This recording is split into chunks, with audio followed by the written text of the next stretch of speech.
Haidong! In this video, we're going to talk about the essence of sang-soo. Before we get started, I just want to let you guys know, so the grand majority of the stuff in this video, as well as the ones that are going to be on the Yedo and Banguk, are going to be mostly of my own devising or something that I've taken from other sources. Now that said, nothing's going to directly contradict the Federation, because otherwise it's probably not Gumdo anymore. But these are going to be things I've taken from, again, either other sources, and if I do take it from a specific source, I am going to try to cite it. For example, I do use the brown book that I have over here that I'm going to show you when I start referencing it. But just keep that in mind. Just so we have the same idea about what we mean by sang-soo. So the sang-soo forms are the first forms that you're taught as a Gumdosa, right? So like people who've never held a sword, maybe not even seen the sword before, will be learning this set of forms.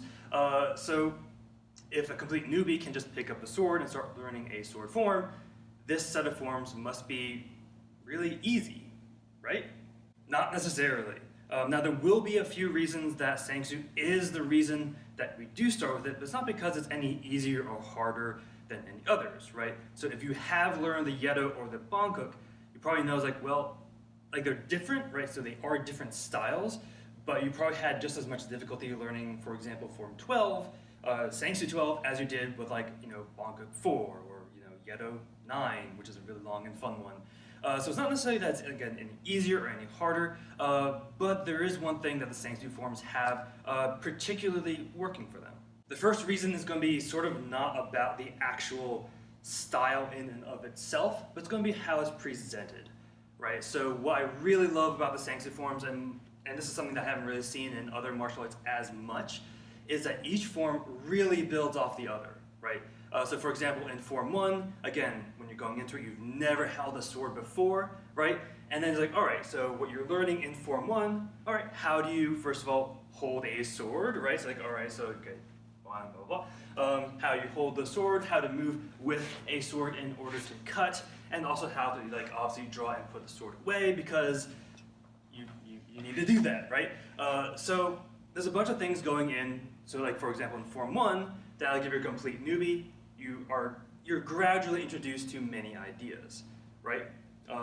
Another reason, so this is actually going to be true at least for Form 1, so this is your very first form you're ever learning ever, is going to be, it starts more upright, right? So, like, most of us don't, like, go around, you know, you know, out in the world, you know, in Sodosei, right? We also don't usually stay low, so we usually start upright, right? So Form 1 is a really great way, so sang-soo Form 1 is a really great way to transition from everyday movements to sword-like movements. And this trend continues as you keep going, right? So Form 2, you get a little bit lower, right? So you have, you know, your first real Sodosei, right? If you haven't done it in basics, right? You learn how to ward off opponents as opposed to merely, like, going through motions like, oh, I'm going to do a few center cuts this way. Now, obviously, there are a few interpretations you can have for that. But in general, it's like, all right, so I'm learning how to ward off people. I'm learning how to cut a new angle, right? So most of Form 1 was center cut and a couple cross cuts. But now we're doing diagonal cuts, we're doing uppercuts, and all that fun stuff. And it's a little bit more engaging, right? So Form 2 really builds off of what you learned in Form 1, and you can imagine this is going to keep going and going and going, right? It's like, for example, in Form 3, you're no longer just warding off people, you're actively, so ward off, and then you're fighting one individual person. You're working on your distance, right? So that's what all this sliding stuff is, right, in Form 3. So you're working on your distance, you're working on dispatching specific foes, you're actually starting to use other parts of your sword, right, since it's the first time you're using, at least canonically, the first time you're using the backside of your sword to actually do a block and stuff like that. So things gradually build up, so one right after the other, and I could keep doing this for all of the forms. But yeah, so like each form builds off the other, and this is a really great, you know, sword style, right? So it's a really good way to learn from a newbie all the way up to Shimsong. And if this is true, right, so if you keep on building concepts, one right after the other, one right after the other, by the time you hit Shimsong, you have so many, again, you're exposed to so many fundamentals, you've, you know, drilled the fundamental, at least the basic parts of it, really quite a lot by the time you hit Shimsong. So by the time you are quote unquote done, right, so by the time you've learned Form 13 Shimsong, you have a really good foundation for doing other styles, right? So far that sounds more like it's just kind of the structure that we're teaching Ssangsu as much as the style itself.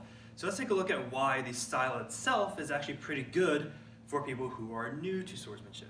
So first of all, a general disclaimer, I'm only going to go up through Bangkok on this channel.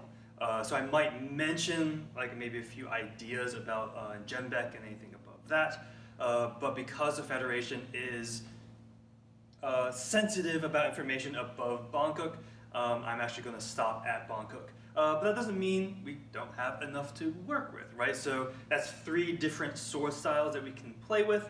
So I think we're still going to have a good idea about how they're different, how you can use each one and maybe in different circumstances, and stuff like that. So first, let's take a look at a clip for the Ssangsu style.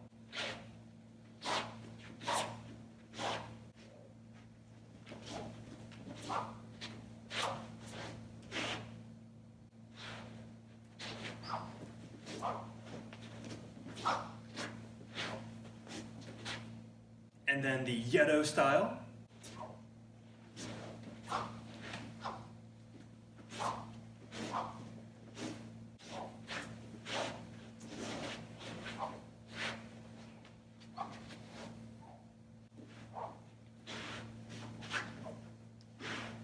And finally, the Bangkok style.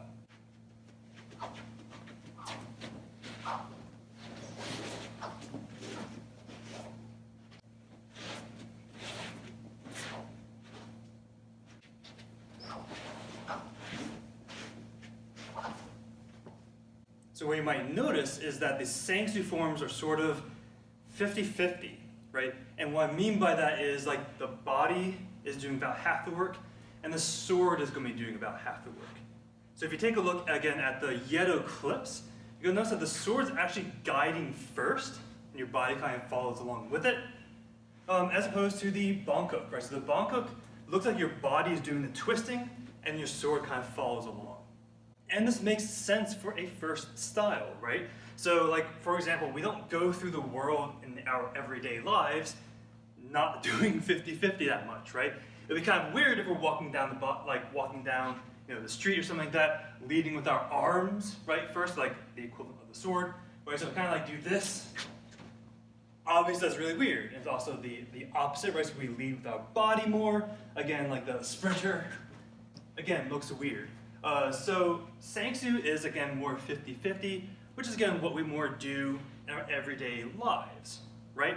Now this is a concept that I've talked about in the past, but also Ssangsu forms can accommodate a wider range of swords, right? So there's nothing like about Ssangsu that requires this particular length sword. I could use a longer sword. I could use a shorter sword. Really so long as it's two-handed, right? We don't do that much one-handed in Ssangsu. So it's like, again, so long as it's two-handed, you don't need specialized equipment, right?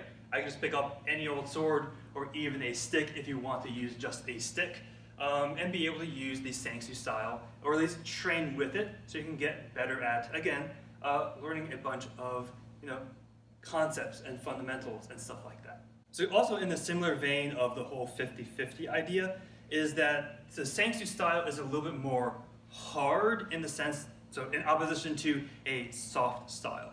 So what that means is you kind of generate your own power per cut as opposed to necessarily only using, again, continuity of motion, conservation of momentum, and stuff like that. It's actually mostly like, all right, I'm going to exert this much power in my body for this one cut. Maybe I might be able to get 1 or 2 cuts out of it. But unlike Yedo, which is a lot more fluid, and unlike Bangkok, which is also a lot more power generating from the torque in your body, Ssangsu is kind of one move, one generation, right? Now again, there are counterexamples to that, but in general, it is a harder style, again, in that sense that it's self-generating per cut, than the other styles are. So with all of that said and done, by the time you hit Shimsong and you train and you test with it, if that's kind of like how you kind of gauge these kinds of things, by the time you're testing with Shimsong, you've learned a good amount of, again, fundamentals. you've learned how to be that nice even 50-50. So now that you're aware of that baseline, you can kind of shift one way or the other, right? So for example, from this point, we usually go into Yedo, right? Which again is a little bit more sword driven as opposed to body driven. So then you at least have a good baseline that you can kind of, shoot from, right? So although this is still a conceptual video, I still want to give you some drills, right? Because that's how I generally like to roll. So first what I want you to do is play with that 50-50 balance, right? Try going through the form, again, 50-50. Try doing it with a lot more emphasis on the sword cutting motion as opposed to the body motion.